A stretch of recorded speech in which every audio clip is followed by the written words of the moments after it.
So if you are really talking about this case, this never went to a nephrologist. This guy was from master head checkup. So this case was actually followed up, and this guy had an IgA nephropathy. So yesterday we had a workshop where we discussed about 12 case presentations with my cases. So we had demonstrated that this guy had an IgA nephropathy. So you picked up that link? Yes, yes. So the report goes like this. In my lab, the report goes like this. You have RBCs, the absolute number. Then we say that dysmorphic RBC seen, advised clinical correlation. So when it goes to the master health checkup, they follow it up with the nephro. The nephro will again do the nephro profile and make sure that they are not missing any cases, and they take up the cases which clinically they feel that it's significant.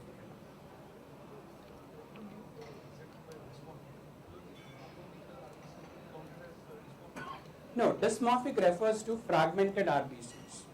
See, when you have a glomerular injury, they just squeak out. So they get torn away. So when they are torn away, you have RBCs fragments, which are dysmorphic. They look like Mickey Mouse. So they rise up, the ears are bloated out like that. So they call that in the phase contrast microscopy as a Mickey Mouse RBCs. But these are dysmorphic RBCs, not different. Yes, ma'am? Yes, it's like histiocytes. Crenated, sickle cells, yeah. Yes?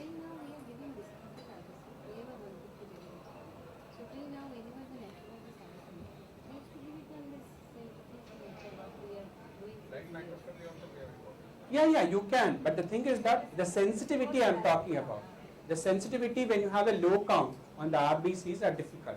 See, I have also reported, we also have a phase contrast microscopy, but the count of the RBCs will be high.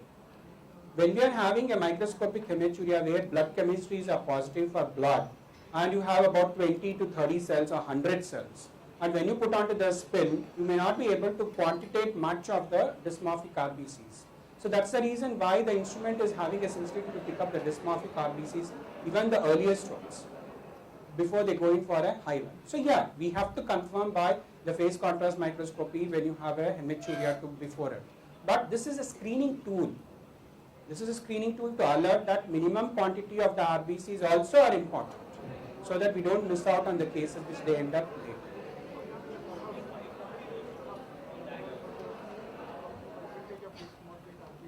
Okay, so there is no percentage which is a standard cutoff.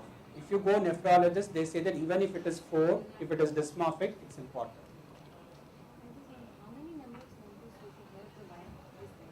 Ma'am, I'm not audible. Cost of the instrument and the cost of the things. The cost of the instrument, I don't have any idea because the decision is from the corporate management world. But I think the cost of it will be at least twice the amount what you're spending for the strips. This is like you have to run controls. See, for this UF you have controls. You have controls. So you have got a control, 3-level controls you have got.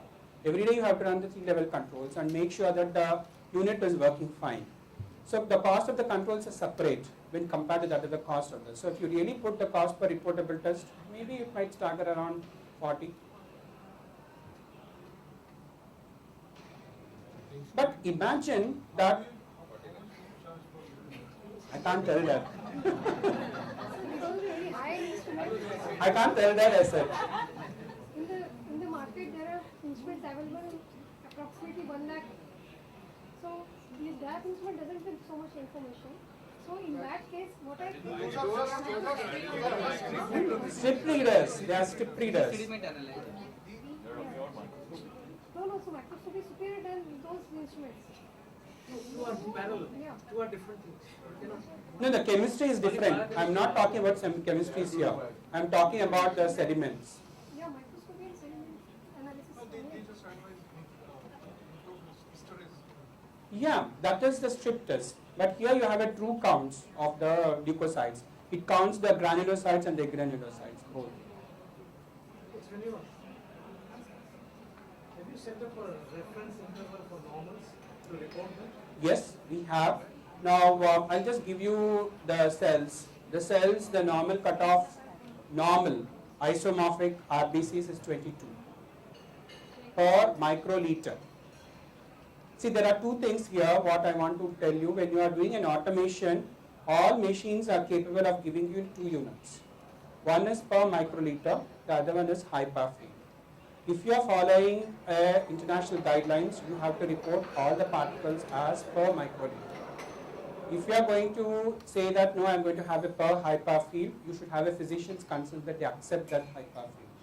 So, Dr. Vijay, in my hospital, we were reporting high power field in 2013. If you see that you have a 2013 dates there. From March 2014, we changed this to microliter. So my cutoffs are according to the CLSI No, guidelines. but you set it up yourself or you borrowed it from some I other? borrowed it from CLSI. But if you are talking about the bacteria and the urinary tract infection, which any machines can pick up, each individual lab has to work out what is the cutoff for this bacteria. And we did that. We have done for 1,500 samples. And we have found out that for OP patients, the cutoff of the bacteria is about 500 bacteria per microliter. So any cases where we have got 500 bacteria per microliter, WBCs are flagged off, you have a protein on your chemistry, we report that they have to do a culture. Now the beauty of this machine, Vijay, when you are talking about is that with this bacterial chamber, down below the right corner here, down, you have a B1 there. Can you see this? Okay. That is a beautiful indicator for understanding what growths this bacteria will. Okay, so just see this. If it is a E. coli, you have a bacteria of 5,000 here, you have a pyuria, and you take the bacterial things, you have a magenta parallel to that of the y-x-axis, and they grow gram-negative. So if you have flags like this, very near, making an acute angle to the x-axis, take it from me, 99% it is gram-negative. Okay, and when you have a gram-positive, this from an IP, see that you have a bacteria count is low because it's an antibiotic, but the culture grown was positive. This was a gram-positive cocci. So this will add value not only to the clinical part, but also for the microbiology. So now my microbiologist is behind me. They are telling that you place this UF in my area because I have a correlation with them. So what question was asked was pertinent. That's what I want to tell you, that when you are designing your cutoffs for bacteria, you have to design yourself. Whereas if you are designing the cutoffs for the other cells and the crystals, you can adopt from the guidelines. No, so when you start reporting as per your reference intervals, do you face difficulty or you surmounted those difficulties faced by us by clinicians? So Absolutely. They are used to the old system. Yes, that's good question. I had bombardment of questions every day on my mobiles, on my thing, saying that initially it was only 1-page report. Now the urine analysis is 2-page. So I had to educate them, and I took a slot on the interdepartmental meeting to educate them about the European guidelines which has been formulated, and they were able to understand. The problems what crept on was that they were fighting that after the blood positive. Okay, when you come to the microscope, you have reported only 2. How can it be clinically significant? Yes, it is significant because the blood strips, what you have in your chemistry analyzer, will give you flag off even on a free hemoglobin, dead RBCs, or even if you have got a myoglobin, and even if the patient is on ascorbic acid. So we had to tell them that the chemistries have got a sensitivity of say about 1 microgram for hemoglobin you have got, whereas this is sensitive even for 1 cell. The sensitivity of the flow cytometry for all the cells is 1. Even if you have got 1 RBC, it is going to say that 1 RBC is present. So that absolutely we had difficulties. I am not saying that we never had difficulties. We had difficulties, sir. Every day I have attended 10 calls. And when I took up this as an interdepartmental meeting, they were just happy to accept that. They said that, okay, this is an international guidelines, let us go ahead with it. So what we have done is now, when you take the chemistries, 1 plus refers to this, 2 plus refers to this, 3 plus refers to this, 4 plus refers to this in your chemistries. When we come to the cells, we have clearly said that all the cellular elements less than 22 particles per microliter is normal. Any crystals cast, if it is pathological, will be reported as pathological as a count. But the numbers of the absolute will be transferred from the machine directly to the LIS. We are not compromised on that. That's what I want to tell. So the education here to the nephrologists and the clinical staff should be able to be done. So when you have a mixed organisms, you have got three distinct ones. One is this gram positive. This is again a mixture of organism here. It may be gram positive, gram negative. So this is one other case. These are the two organisms here, gram negative, gram positive. The candidas can be flagged off like this. You have an yellow color which comes there. Values of the yeast light will come as 62.7 per hydroxy. So the format changed because we need not have to go. When the findings were negative on the flow cytometry, they were not put to the microscopy. So they were put on when they were flagged, whenever you have a flag or a review, or the criteria is what has been set. See, the beauty of this machine is that you can set up your review rate. What are the review clause? You can say that, okay, these are the review clauses on which I want, and you can educate the technical staff. The last thing which I told you is that we were blessed to have the digital imaging for the validation. One case just to show that how bit confusing it will be when you go for a new system. Now this is the case which I have taken for today's discussion here. The instrument print screen is this. This is the chemistry is what you get in this. And this is the microscopy flags what you get. The manufacturer says these are the normal ranges. If it is within this, you can release it saying it's normal. This is the abnormal ranges what he says. Okay. And here it says RBCs, this many number, WBCs, and this machine is also capable of giving you per microliter. Okay. Now let us see this. Now this says a new thing here, WBC clumps. Do we really require WBC clumps when you are reporting WBCs? No need, no need, no need for you to say.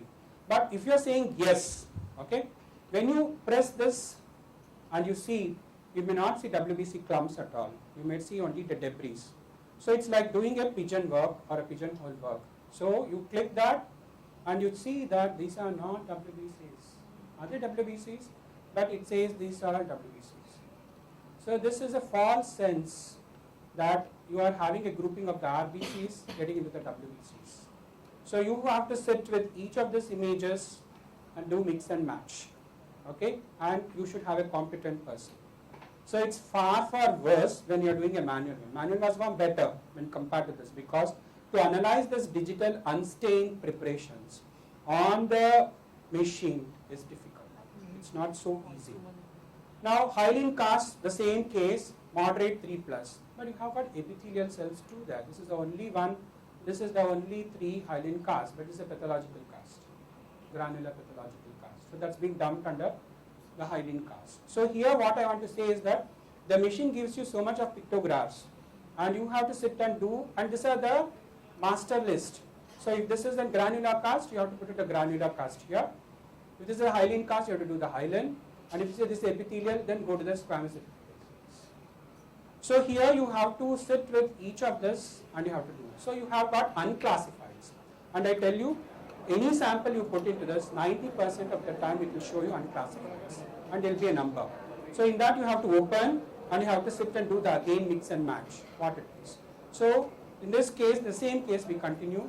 You have yeast, okay, says many, but we had only one, and this was an RBC, not an yeast.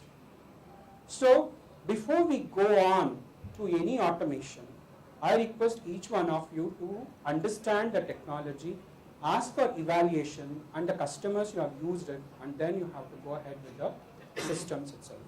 Now, revolutionizing the urine automation is very new concept in India, and I am about 18 months old in it. And I have found out that the utility of the dysmorphic RBCs as well as that of the urine UTI is given the greatest advantage to my patients. So I request you all to think whether you can go ahead and add value to the purest sterile water or unsterile water what you are peeing to give its true value. Thank you so much. Yeah.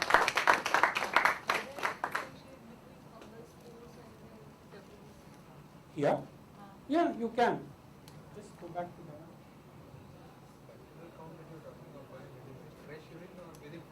within 4 hours. OP cases. I have taken only OP cases. So we have established only for the OP cases. Maximum 4. Yeah. But Okay. even those urine samples, are they collected midstream while midstream, and we have given the containers to them which are from PD.